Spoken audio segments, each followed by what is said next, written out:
Baik saudara, bertemu kembali dalam Selamat Pagi Malaysia. Untuk makluman anda, Kerajaan Menerusi Prihatin dan Bencana telah pun mengumumkan peruntukan khusus untuk membantu usahawan yang terjejas susulan pelaksanaan Perintah Kawalan Pergerakan akibat penularan COVID-19.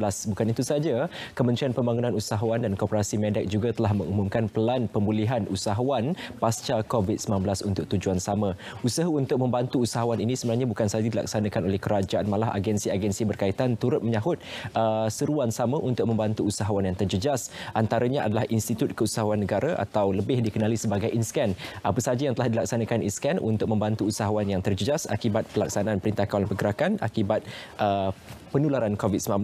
Untuk merungkai persoalan tersebut sudah ada di studio Tuan Muhammad Firdaus Azharuddin, Ketua Pegawai Eksekutif INSCAN, dan juga di sebelahnya segak berbaju Melayu Tuan Muhammad Azad Jasmi, iaitu Jurulatih Perniagaan INSCAN. Assalamualaikum, apa khabar? Selamat datang, selamat pagi Malaysia.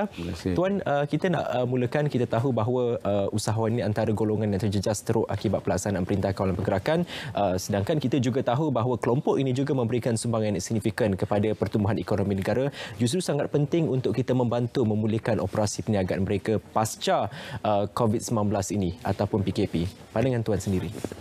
Pertama sekali, kita perlu faham bahawa usahawan, lebih lagi usahawan-usahawan dalam kategori industri kecil dan sederhana ni, mereka merupakan lebih kurang 40% daripada KDNK negara. Ya. Ya. So, mereka beroperasi sangat penting untuk ekonomi negara. Mereka juga merupakan employer ataupun majikan kepada lebih 60% rakyat Malaysia. Yeah. Bila mereka tak beroperasi, bermakna hampir 60% rakyat Malaysia tidak mempunyai pekerjaan. Yeah. Jadi itu sebabnya sangat penting kita perlu ada satu ekosistem ataupun usahawan-usahawan lebih-lebih lagi kecil dan sederhana ni berada dalam keadaan yang sihat, menyumbang kepada ekonomi dan juga menyumbang kepada kesejahteraan rakyat. Jadi itu langkah kerajaan sebaik saja keadaan mula makin stabil dan kita dalam fasa pemulihan, kita mula tengok industri-industri apa yang boleh dibuka dan dibuka secara berperingkat. Dan alhamdulillah melalui SOP yang telah ditetapkan bersama dengan MKN dan juga dengan industri, kita dah mula buka satu industri. Ya, saya rasa industri yang paling ditunggu-tunggu oleh orang ialah industri gunting rambut. Sebab masa PKP itu sama berulang-ulang dibangkitkan. Orang dah boleh jadi penyanyi rock dah gitu kan. Okey, itu baru satu sikit je, baru satu industri tak bergerak. Ya, dan baru-baru ni alhamdulillah industri spa dibuka kembali.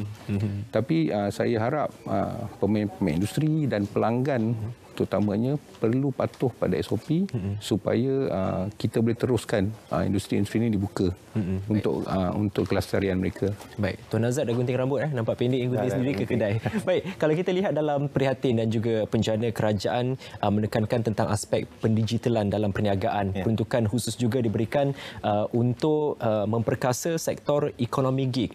Keperluan untuk para usahawan menumpukan kepada aspek pendigitalan dalam perniagaan untuk mereka mampu terus berdaya saing dalam lanskap perniagaan pasca PKP dan juga COVID-19 ini. Coach. Okey, sebenarnya PKP ini dah menjadi satu turning point di mana norma baru dan norma lama.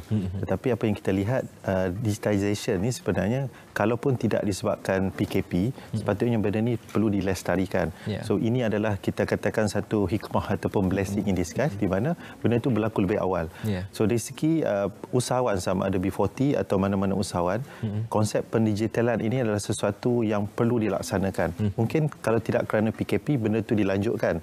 Tapi kita start awal dan apa yang kita lakukan dengan INSCAN adalah kita membuatkan adaptasi di antara digitalization world dengan usahawan tu dimantapkan, kerana usahawan forte mereka, kekuatan mereka membuat sesuatu skill mereka. Tetapi apa yang INSCAN kita bimbing dan kita handhold melalui sistem coaching, mentoring dan sebagainya, kita adaptasikan teknologi supaya setiap usahawan ini walaupun mereka bukan di dalam bidang IT, tetapi they must be technology driven dalam apa sahaja platform yang mereka laksanakan. Dan bagi kita di InScan, kita sentiasa mengambil langkah untuk berterusan coach, bimbing dan juga melatih usahawan-usahawan agar lebih relevan dengan industri dan juga dengan teknologi. Baik, kita akan berbicara lanjut mengenai program yang telah dilaksanakan dan akan dilaksanakan oleh InScan. Tapi terlebih dahulu, Tuan Firdaus, bagaimana anda melihat ataupun memerhati dengan adanya pelaksanaan PKP dan juga penularan COVID-19 ini, usahawan sudah pun bergerak pantas ke arah itu. Kita sebelum ini mungkin ada sudah perlahan-lahan usahawan yang terlibat dalam pendigitalan, tapi PKP ini ibarat macam kita push mereka untuk lebih cepat terlibat dalam pendigitalan perniagaan. Sebenarnya PKP ini pada saya mungkin faktor yang ketiga yang menyebabkan pendigitalan ni berlaku. Kita dah mula lihat daripada hari raya tahun lepas, di mana kebanyakan kedai-kedai, retailer yang menjual baju, menjual kasut, menunjukkan jualan yang menurun. Sebab mereka bersaing dengan penjual-penjual online dan juga platform-platform online seperti Shopee dan Lazada. Jadi setahun lebih lepas dah ada satu signal. Anda perlu, anda perlu masuk ke alam digital sebab pelanggan anda berada di sana. Lepas tu signal yang kedua berlaku apabila kita di influenza A pada bulan Januari awal tahun ni. Itu yang mula kena adalah restoran. Pelanggan-pelanggan yang ada anak-anak kecil tak keluar rumah. Dia mula order daripada Foodpanda, daripada Grab, apa semua. Jadi pengusaha-pengusaha restoran yang faham signal tu terus register dengan perkhidmatan yang sebegini. Akhir sekali datanglah COVID ni. Masa COVID ni dia sapu semua, semua tutup semua. Tapi pada saya, mereka yang dah baca signal daripada awal tahun lepas, pada masa influenza, mereka lah yang bersedia, dan ready masa influenza tu, masa COVID ni untuk bergerak. Tapi kita sedar masih ada ramai lagi yang terhimpit. Itu sebabnya sejak daripada hari kedua PKP lagi, kami di InScan, kami bergerak dengan cuba mengembelingkan usahawan seberapa ramai yang boleh. Tak tahu macam mana nak buat ni, mari kita ajar. Selepas kita ajar, kita bimbing pula dengan orang macam Coach Azad ni, supaya kita tak boleh bagi latihan saja, kita kena sambung dengan bimbingan supaya dia terus boleh buat dan dia terus boleh nampak barang-barang dia dijual sama ada online ataupun offline. Sebab yang pada kami yang penting kita kena jaga usahawan-usahawan kita jangan sampai dia gulung tikar disebabkan oleh keadaan yang berlaku sekarang ni. Baik, perubahan dalam lanskap perniagaan ini, kita nak galakkan mereka untuk terlibat dalam pendigitalan perniagaan ini juga perlukan kemahiran-kemahiran yang baharu. Justru kemahiran-kemahiran ini juga perlu dibimbing macam dikatakan oleh Tuan Firdaus tadi. Ini ada coach kita bawakan di sini, keperluan untuk mereka berguru. Tidak kiralah kalau nak memulakan perniagaan ataupun kita nak sekolah pun kita perlukan guru, communication skill pun perlukan guru. Kepentingannya Tuan Azad. Apa yang pihak InScan lihat bahawa coach ini adalah kita akan keluarkan usahawan atau saya sendiri ke Andy sendiri daripada norma biasa. Kita ada comfort zone. So kalau kita sendiri push, dia lain. So apa yang kita buat, pertama kita coach dari segi upskilling, skill-skill yang kita tingkatkan satu. Satu lagi dari segi leadership, dan juga coach kita terbahagi kepada pelbagai industri. Satu by industri dan juga by skill. So program-program yang terdapat dengan InScan ni boleh tengok melalui Facebook dan your website. You boleh daftar di situ dan terdapat bukan saja coach, ada pelbagai lagi coach, tetapi tujuan utama coaching adalah handhold. Kita nak guide macam Tuan Firdaus bagi tahu. Kita nak guide mereka satu persatu. Ground zero, kita bagi pelbagai angle lah. Skill yang diperlukan, industri yang diperlukan, management, leadership, even dari segi motivasi dan inspiration sendiri.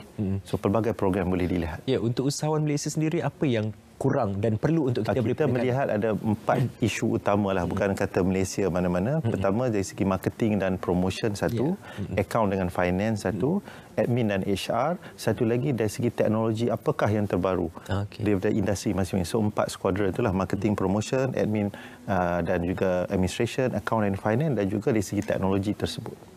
Tuan Firdaus, bagaimana penyertaan usahawan-usahawan untuk mendapatkan latihan pembangunan peningkatan kemahiran di InScan selepas COVID ini? Alhamdulillah, sambutan sangat menggalakkan. Bermula daripada hari kedua PKP, kami menukarkan semua program latihan dan bimbingan kami convert kepada program online.